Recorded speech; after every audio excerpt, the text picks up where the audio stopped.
राजेश ला centre में आप लोगों का स्वागत है। आज हम लोग भ्रष्टाचार निवारण अधिनियम के अध्याय 3 पर चर्चा करेंगे। बहुत महत्वपूर्ण चैप्टर है ये, बहुत महत्वपूर्ण चैप्टर है अध्याय 3।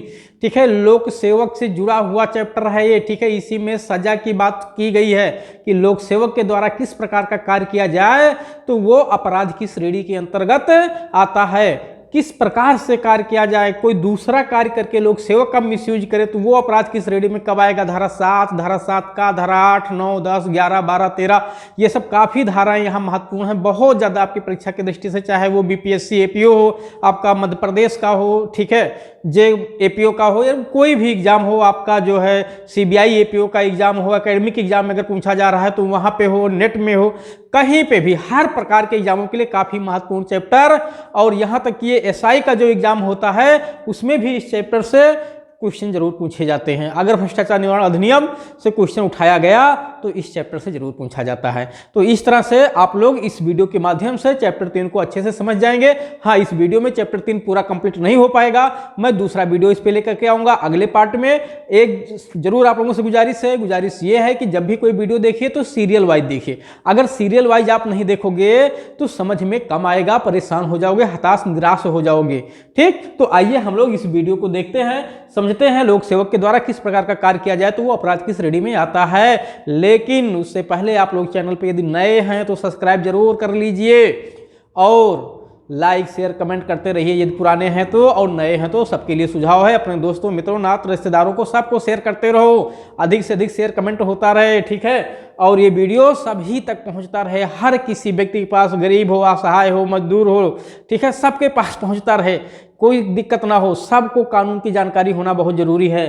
ठीक है, आइए हम लोग चलते हैं। लोक सेवक को रिश्वत दिया जाना धारा 7 में अपराध बताया गया है। ठीक है, धारा 7 में अपराध बताया गया है। ये अध्याय आपका जो है धारा 7 से शुरू होता है। ठीक है, धारा 7 का और 8, 9 के बाद 10 काफी महत्वपूर्ण है। 9, 10 अपना एक सेगमेंट है। ठीक है, जब किसी वाणिज्यिक संगठन के द्वारा अपराध किया जाता है, वाणिज्यिक संगठन का तात्पर्य है कि किसी कंपनी के द्वारा, किसी निगमित निकाय के द्वारा अपराध किया जाता है, तब उसकी तरफ से कौन दायी होगा, जेल किसको जाना पड़ेगा। कंपनी तो उठ के जेल में जाएगी नहीं, कोई ना कोई उसकी तरफ से जाएगा, डायरेक्टर जाएगा, ठीक है, या प्रबंधक जाएगा या सचिव जाएगा, कौन जाएगा, तो उसको हम लोग धारा 9 और 10 अभी देखेंगे। लेकिन कंपनी से भिन्न व्यक्ति द्वारा जब अपराध किया जाए, किसी पर्सनल कैपेसिटी में अपराध किया जाए, जैसे डीएम के द्वारा किया जाए, विधायक के द्वारा किया जाए, सांसद के द्वारा किया जाए, ठीक है, प्रधान के द्वारा किया जाए, लेखपाल के द्वारा किया जाए, सचिव के द्वारा किया जाए, तहसीलदार के द्वारा किया जाए, नायब तहसीलदार के द्वारा किया जाए, इंजीनियर के द्वारा किया जाए, डॉक्टर के द्वारा किया जाए, तब आते हैं, देखते हैं हम लोग कब और किस कंडीशन में ये अपराध होगा। हाँ, मैं फिर एक बार आप लोगों को जरूर बताऊंगा कि भ्रष्टाचार निवारण अधिनियम से जो जुड़ा हुआ अधिनियम ये बनाया गया है 1988 का, ये अधिनियम आईपीसी के अध्याय 9 से निकाल करके बनाया गया है। इसका ये मतलब नहीं कि अध्याय 9 आईपीसी का पूरी तरह से हट गया है, अभी कुछ धाराएं वहां बची हुई हैं। ठीक है, लेकिन जो मेन प्रोविजन थे उसको हटा करके यहां रख दिया गया, अलग से अधिनियम बनाया गया है। ये आपके एग्जाम की दृष्टि से बहुत ज्यादा महत्वपूर्ण है। ठीक है, बहुत ही ज्यादा महत्वपूर्ण है। आइए हम लोग सबसे पहले देखते हैं धारा 7 को, लेकिन उसके पहले देखिए संपर्क सूत्र लिखा हुआ है हमारी। ठीक है, सभी प्रकार की ऑनलाइन ऑफलाइन सारी क्लासें मौजूद है और सब रेगुलर संचालित की जा रही है। ठीक है, बस जरूरत है आप लोगों को केवल संपर्क करने का। ठीक है, किसी भी प्रकार की कोई भी लीगल जानकारी आपको लेना है, कोई क्लास ज्वाइन करना है ऑनलाइन या ऑफलाइन, किसी प्रकार का कोई जो है नोट्स मंगाना है, तो आप तुरंत इस नंबर पे संपर्क करें और अधिक से अधिक लाभ उठाएं। धारा 7 में लोक सेवक को रिश्वत दिया जाना। ठीक है, देखिए धारा 7 का और 8 थोड़ा सा अंतर समझ लीजिए, बड़ा कन्फ्यूजन होता है। हम लोग कोशिश करते हैं पढ़ने के लिए लेकिन समझ में थोड़ा सा नहीं हो पाता है, इसलिए बड़ा परेशान हो जाना पड़ता है। ठीक है, तो धारा 7 में, ठीक है, लोक सेवक द्वारा रिश्वत लिया जाता है। कौन रिश्वत लेता है? खुद लोक सेवक रिश्वत लेता है।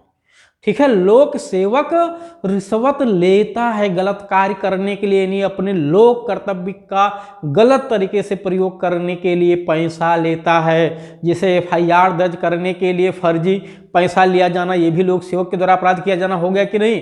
पैसा इसलिए दिया जाना, चार्जशीट में से नाम निकाल दिए, वो भी अपराध है। चार्जशीट में किसी फर्जी व्यक्ति का नाम दर्ज कर दे, निर्दोष व्यक्ति का, एफआईआर में किसी निर्दोष व्यक्ति का नाम दर्ज कर दे, किसी दोषी व्यक्ति का नाम निकाल दे, ये सब क्या है? रिश्वत लेना तो आ ही जाएगा। ठीक है, और उस तो ये लोक सेवक के द्वारा धारा 7 में रिश्वत लिया जाता है।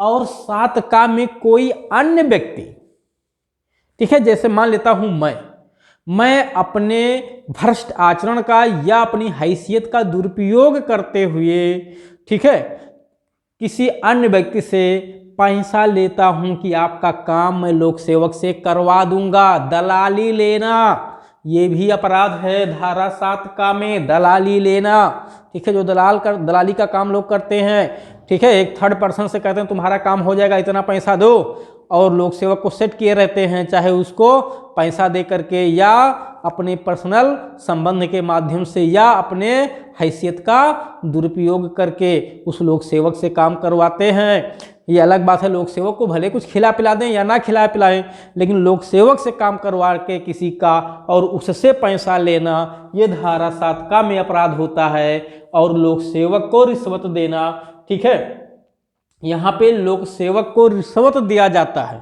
गलत कार्य करने के लिए लोक सेवक को रिश्वत दिया जाता है। यहाँ लोक सेवक के द्वारा रिश्वत लिया जाता है, यहाँ लाभ कोई थर्ड पर्सन से लिया जाता है, लोक सेवक के द्वारा उसका कार्य करवा के, दलाली करवा के। और ये धारा 9 जो है वाणिज्यिक संगठन के द्वारा जब यही अपराध किया जाता है, जैसे यहाँ लोक सेवक के द्वारा किया जाता है, यहाँ पे वाणिज्यिक संगठन के द्वारा जब अपराध किया जाए, यानी रिश्वत दिया जाए, जैसे हम रिश्वत दे रहे हैं अपना काम करवाने के लिए, तो धारा 8 लागू होती है, ठीक है। रिश्वत देना भी अपराध है और जो रिश्वत ले रहा है वो भी अपराध है, लेकिन बस हम बाध्य होना, विवश होकर ना दे रहे हैं, अगर विवशता में दे रहे हैं तो वो अपराध नहीं है। और अगर वही वाणिज्यिक संगठन द्वारा रिश्वत दिया जाता है तो धारा 9 लागू होता है, यानी आम व्यक्ति रिश्वत देता है तो धारा 8, वाणिज्यिक संगठन देती है यानी कंपनी वगैरह तो धारा 9 अपना काम करवाने के लिए, और लोक सेवक रिश्वत लेता है तो धारा 7, और कोई व्यक्ति दलाली करता है लोक सेवक से काम करवा के तो वो धारा 7 का। इस तरह से दलाली हमारे देश में, ठीक है, बिल्कुल से जड़ बना ली है। आइए, लिखा हुआ है कोई लोक सेवक जो किसी व्यक्ति से इस आशय से कोई असामयिक लाभ प्राप्त करता है या प्राप्त करने का प्रयास करता है कि स्वयं या अन्य लोक सेवक द्वारा अनुचित कार्य किया जाए या करवाया जाए, तो अगर लोक सेवक द्वारा अनुचित कार्य किया जाए या करवाया जाए, ठीक है, इसलिए कोई लोक सेवक को रिश्वत दिया जा रहा है, ठीक है, या वो अपने कर्तव्य के कार्यपालन को पूरा ना करे। देखिए ये 3 धारा 7 देखेंगे तो 3 उपधाराओं में बटा हुआ है प्रमुख तौर से, ठीक है। जो मेन है वो पहले में कहा गया कि लोक सेवक जो किसी व्यक्ति से इस आशय से कोई असामयिक लाभ प्राप्त या प्रयास करता है, प्राप्त करता है या प्रयास करता है, ठीक है, कि स्वयं या अन्य लोक सेवक द्वारा अनुचित कार्य किया जाए या करवाया जाए, ठीक है। जैसे कोई, ठीक है, मान लेते हैं एक तहसीलदार ने किसी से पैसा लिया कि लाओ तुम्हारा काम कर दिया जाएगा, तो चाहे खुद करे या किसी अन्य लोक सेवक से वो करवाए, ठीक है, तो इसी धारा में अपराध होगा। तो पैसा लेना कि लाओ तुम्हारा काम कर देंगे या तुम दे दो, ठीक है, तुम्हारा काम हम खुद कर देंगे या करवा देंगे, गलत कार्य, ठीक है, गलत कार्य करने के लिए पैसा लेना, ठीक है, या सही कार्य करने के लिए ही पैसा लेना, लेकिन वहां पैसा देना अलाउ ना हो। तो गलत कार्य करने के लिए यानी अपने कर्तव्य का यानी अपने लोक पद का दुरुपयोग करने के लिए या ना करने के लिए पैसा लेना या लेने का प्रयास करना उपधारा 1 में अपराध है।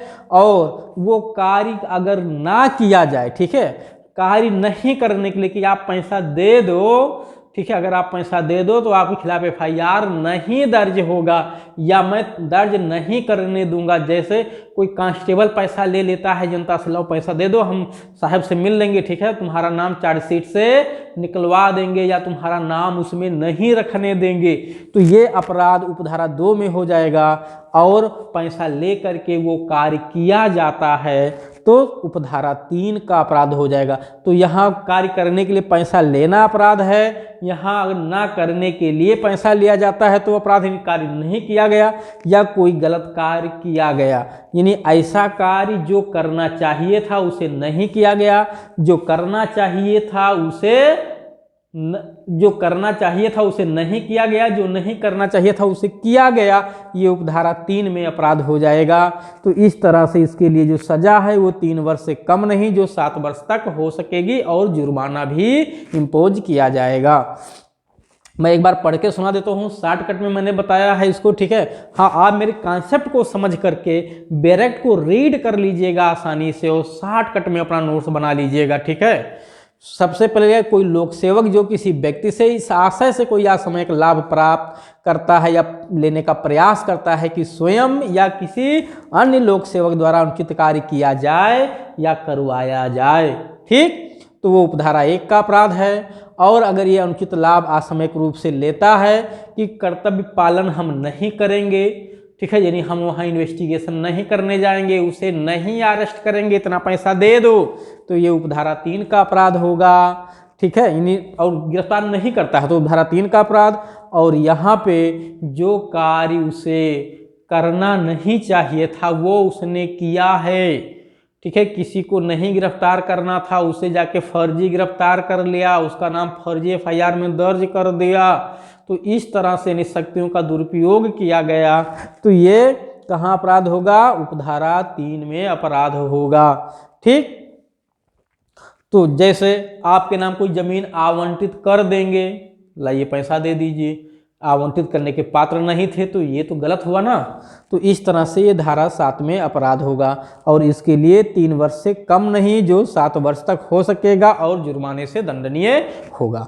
फिर एक बार मैं बता रहा हूँ, इसमें उपधारा 1 में पैसा लिया जाता है गलत करने के लिए, उपधारा 3 में वो पैसा ले करके गलत कार्य, जो कोई गलत, जिसे कोई सही कार्य करना चाहिए था उसे नहीं किया जाता है पैसा लेकर के, और उपधारा 3 में कोई ऐसा कार्य जो नहीं किया जाना चाहिए था उसे किया जाता है लोक सेवक द्वारा, खुद द्वारा या किसी और लोक सेवक से करवाया जाता है। तो ये धारा 7 का अपराध होता है। मिनिमम कारावास 3 वर्ष है, 7 वर्ष तक हो सकेगा, यानी 3 वर्ष से कम नहीं मिलेगा। हाँ, एक चीज जरूर ध्यान रखिएगा, ये धारा अपने आप में यहाँ कंप्लीट नहीं है।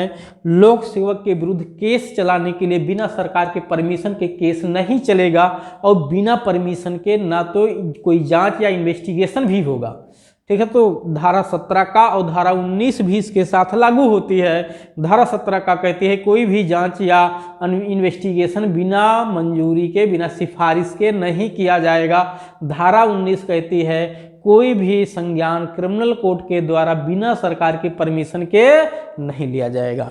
आइए धारा 8(7) का देखते हैं। यहाँ लिखा है भ्रष्ट या अविधिपूर्ण साधनों द्वारा या निजी प्रभाव का प्रयोग करके लोक सेवक को प्रभावित करके असामयिक लाभ लेना, ठीक है। यानी धारा 7 का क्या है? बहुत सिंपल है, परेशान ना हो, परेशान होने की जरूरत नहीं है। कौन सा इतना पहाड़ टूटा जा रहा है, मैं तो समझा रहा हूं ना, सिंपली समझो।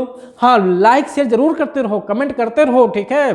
कमेंट करते रहो, देखने के बाद अच्छा लगे तो अच्छा कमेंट, बुरा लगे तो बुरा कमेंट कर दो, जो पसंद आए वो कर दो, ठीक है। बस वो रीजनेबल होना चाहिए, और शेयर जरूर करते रहिए। उसके बाद मैं तो आपको समझा ही रहा हूं, धारा 7 का में लिखा हुआ है कि जैसे मैं हूं, ठीक है, मैं समझा रहा हूं अपने आप को कि मैं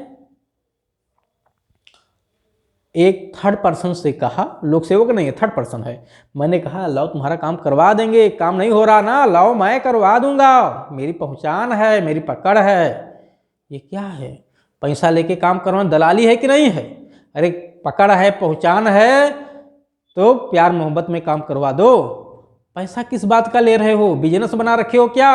यही तो दलाली है, ये भी अपराध है, ठीक है। इसी धारा 7 का में है कि अपने भ्रष्ट आचरण का या अविधिपूर्ण साधनों का या अपने निजी प्रभाव का प्रयोग करके, ठीक है, लोक सेवक को प्रभावित किया जाए और किसी अन्य व्यक्ति से कोई असामयिक लाभ लिया जाए, चाहे उसमें कुछ हिस्सा अगले को भी दिया जाए, लोक सेवक को भी, या नहीं, इससे मतलब नहीं है। तो वही लिखा है जो कोई भ्रष्ट या अविधिपूर्ण साधनों द्वारा या निजी प्रभाव का प्रयोग करके किसी लोक सेवक से या उसके माध्यम से अन्य लोक सेवक से कर्तव्य पालन में अनुचित कार्य करवाने या करवाने का लोभ करके अन्य व्यक्तियों से कोई लाभ लेता है या लेने का प्रयास करता है, बस बिल्कुल दलाली समझो आप, ठीक है, और कोई लाभ लेता है, लेने का प्रयास करता है, तो ये अपराध है। 3 वर्ष मिनिमम सजा है, जो 7 वर्ष तक हो सकेगा, जुर्माना जरूर होगा। दोनों धाराएं लगभग सेम है, दंड के आधार पे, लेकिन कार्य के आधार पे अंतर है। यहाँ लोक सेवक खुद पैसा लेता है, यहाँ पैसा कोई अन्य व्यक्ति लेता है, कार्य लोक सेवक से करवाता है। एक तरह से दलाली समझिए, ठीक।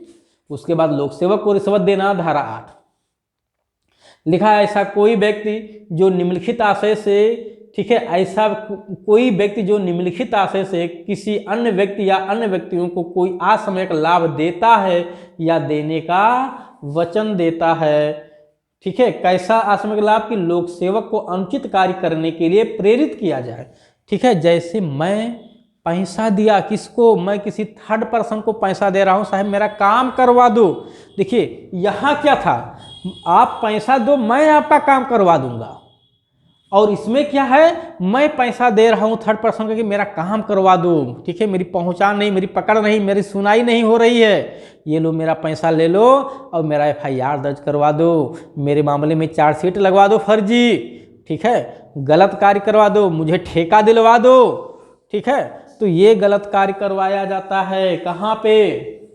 ठीक है, धारा 8 में ये गलत कार्य करवाया जाता है, ठीक है। तो इस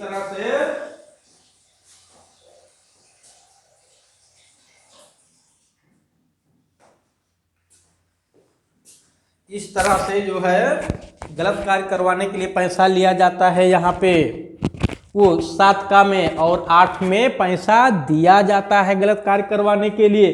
तो वही है 8, क्या है? ऐसा कोई व्यक्ति जो निम्नलिखित आशय से, जैसे मान लेता हूं मैं किसी अन्य व्यक्ति को, जैसे एक दूसरा व्यक्ति है उसको असमयक लाभ देता हूं, यानी कुछ ऐसा लाभ देता हूं जो असमयक है। असमयक का मतलब वो रीजनेबल पैसा नहीं है, उचित पैसा नहीं है, गलत तरीके से दिया जा रहा है, ठीक है। देने का वचन देता है, इसलिए कि लोक सेवक को अनुचित कार्य करने के लिए वो प्रेरित करे। मैं किसी को पैसा इसलिए देता हूं आप विधिपूर्ण तरीके से कि वो किसी लोक सेवक को कोई गलत कार्य करने के लिए प्रेरित करे, ठीक है, या अनुचित रूप से किए जाने के लिए इनाम देने हेतु उसे पैसा दे कि तुम काम कर दो, फला का इनाम, मैं कह रहा हूं इनाम मैं आपको दे दूंगा, आप मेरा काम करवा दो, ठीक। तो इसके लिए सजा है 7 वर्ष तक का कारावास या जुर्माना या दोनों। यानी यहाँ मिनिमम सजा नहीं लिखा हुआ है, मैक्सिमम लिखा हुआ है 7 ईयर्स का कारावास या जुर्माना या दोनों। किंतु लिखा है लाभ देने के लिए विवश किए जाने पर, अगर लाभ देने के लिए मुझे विवश किया गया, मेरा काम किसी ने करवा दिया और कहा अगर लाभ नहीं दोगे, पैसा नहीं दोगे, ठीक है, तो तुम्हारा काम गलत करवा दूंगा, तुम्हारा नुकसान करवा दूंगा, मुझे कंपेल किया गया पैसा देने के लिए, तो मैं पैसा देने की तारीख से 7 दिन के भीतर, ठीक है, रिपोर्ट कर दूंगा किसको? ये मुझे पावर मिला हुआ है विधि प्रवर्तन अधिकारी को या अन्वेषण अभिकरण को मैं रिपोर्ट दे दूंगा और फिर वो एक्शन में आ जाएंगे, ठीक है, और ऐसे व्यक्तियों पे कार्रवाई शुरू हो जाएगी। तो ये 7 डेज के भीतर हमें जो है सूचना देना, यानी रिपोर्ट देने का मेरा जो है राइट मुझे दिया गया है, जब मुझे विवश करके पैसा लिया गया हो किसी बिचौलिए द्वारा काम करवाने के लिए। तब जब यही पैसा वो काम करवाने के लिए कोई वाणिज्यिक संगठन पैसा देती है कि उसको कोई काम मिल जाए, उसे कोई लाभ मिल जाए वाणिज्यिक संगठन को, ठीक है, उसका कारोबार बहुत आगे बढ़ जाए, तो आप देखते हैं ये अक्सर होता है। लोग सरकारों को पैसा देते हैं, मंत्रियों को पैसा देते हैं, विधायकों को पैसा देते हैं, किस लिए? उनका प्रमोट किया जाए, उनको बढ़ावा दिया जाए, ठीक है। तो ये कंपनियां ये अपराध करती हैं, ठीक है, ये कंपनी भी अपराध है, ये बड़े बड़े अधिकारियों से मिल जाते हैं, ठीक है, कि इनके कार्य को बाधित ना किया जाए, इनको दुकान खोलने दिया जाए, इनको ठेका मिल जाए, इनको लाभ अधिक से अधिक मिलता रहे। तो ये अपराध है। धारा 9 में लिखा है वाणिज्यिक संगठन के लिए कारोबार प्राप्त करने या कारोबार संचालन में कोई लाभ प्राप्त करने के लिए रिश्वत दिया जाना, किसको? लोक सेवक को या किसी बिचौलिए के माध्यम से लोक सेवक को, ठीक है। और इसमें वाणिज्यिक संगठन का मतलब है कि कोई भी निगमित निकाय, चाहे वो भारत में निगमित हुई हो या भारत से बाहर हुई हो, ठीक है, उसका कारोबार चाहे भारत में हो रहा हो चाहे भारत से बाहर हो रहा हो, इससे मतलब नहीं है, बस वो भारत का होना चाहिए। और इस अधिनियम के तहत होने वाला अपराध, ठीक है, मतलब इस धारा के तहत होने वाला अपराध कैसा है? कॉग्निजेबल ऑफेंस होता है, संज्ञेय अपराध माना जाता है, ठीक है। और दोषी कौन होगा, यानी वाणिज्यिक संगठन की दशा में अपराध होने पे दोषी कौन होगा, तो वाणिज्यिक संगठन की दशा में अपराध होने पे जो दोषी होता है वो होता है धारा 10 में बताया गया है, ठीक है। धारा 10 में बताया गया है यहाँ पे कि निदेशक कौन, डायरेक्टर या मैनेजर, प्रबंधक, ठीक है, या प्रबंधक दोषी होगा, या उसका सेक्रेटरी सचिव दोषी होगा, या कोई अन्य अधिकारी। अन्य अधिकारी का मतलब कि जिसकी ड्यूटी रहा हो वहाँ बोलना, विरोध करना, उसने भी चुप्पी साध रखी हो, अपनी मौनकुलता दी हो, अपनी मौन सहमति दे दी हो, तो तुम भी दोषी हो। मौन सहमति देना भी दोषी की श्रेणी में आ जाएंगे, आप भी दोषी मान लिए जाओगे। तो धारा 10 बताती है कि केस किस पे चलेगा, या तो डायरेक्टर पे, या मैनेजर पे, या सेक्रेटरी पे, या किसी अन्य ऐसे अधिकारी पे जिसने अपनी मौन सहमति दी हो उसमें गलत कार्य करने में, ठीक। 3 वर्ष तक का, 3 वर्ष से कम की सजा नहीं है, मैक्सिमम 7 वर्ष तक हो सकता है, और जुर्माना भी। तो जरा एक चीज देखिए आप, धारा 9, धारा 7 का में सजा सेम लिखा हुआ है, सेम सजा है, मिनिमम 3 वर्ष, मैक्सिमम 7 ईयर्स प्लस जुर्माना। जबकि धारा 8 में थोड़ा सा सजा यहाँ में परिवर्तन होगा, यहाँ सजा कम लिखी हुई है, 7 वर्ष तक ही लिखी है, मिनिमम कोई सजा नहीं बताई गई है। तो इस तरह से आपने, ठीक है, मोटा मोटा एक वीडियो देख लिया, एक कॉन्सेप्ट समझ लिया, बाकी पढ़ना तो आप ही को है, मैं केवल कॉन्सेप्ट समझा सकता हूँ, ठीक है। आपको कॉन्सेप्ट समझा दिया, आपके लिए आसान कर दिया पढ़ना। क्वेश्चन यहाँ से पूछा जाता है, लोक सेवक के द्वारा रिश्वत लिया जाना, ठीक है, या लोक सेवक के द्वारा रिश्वत लिया जाना कब अपराध माना जाता है, या इस अधिनियम के अधीन किस प्रकार के किए गए कार्यों को अपराध घोषित किया गया है, ठीक है, या वाणिज्यिक कंपनी के द्वारा रिश्वत लिए जाने को कब अपराध माना जाता है। मतलब अलग अलग धारा से क्वेश्चन पूछा जा सकता है, बस केवल आप हर एक धारा को समझते रहिए, कोई दिक्कत नहीं आएगी मेंस में लिखने में। और या तो कहानी समझते रहिए, कहानी अगर पता रहेगा तो कोई दिक्कत नहीं होगी। लोक सेवक के द्वारा पैसा लेके गलत कार्य किया जाना, 7 मतलब अपने पद का दुरुपयोग करना, 7, और 8 में 7 का में दलाली करवाना, नहीं कोई व्यक्ति लोक सेवक से कोई गलत कार्य करवा के, ठीक है, जिसको ये अनुचित कार्य, ठीक है, एक तरह से कैसा कार्य, अनुचित कार्य करवा के किसी से पैसा लेना। और 8 में क्या है कि गलत कार्य करने के लिए, नहीं अनुचित कार्य करने के लिए लोक सेवक को पैसा देना, और यही काम इधर वाणिज्यिक संगठन भी कर रही है। तो इस तरह से ये वीडियो आपका कंप्लीट हो गया, और हम लोग अब मिलेंगे नेक्स्ट वीडियो में। लेकिन लाइक शेयर कमेंट जरूर कर दीजिए, अगर नहीं किए हो तो जरूर कर दो, ठीक है, उसके बाद ही नेक्स्ट वीडियो देखो।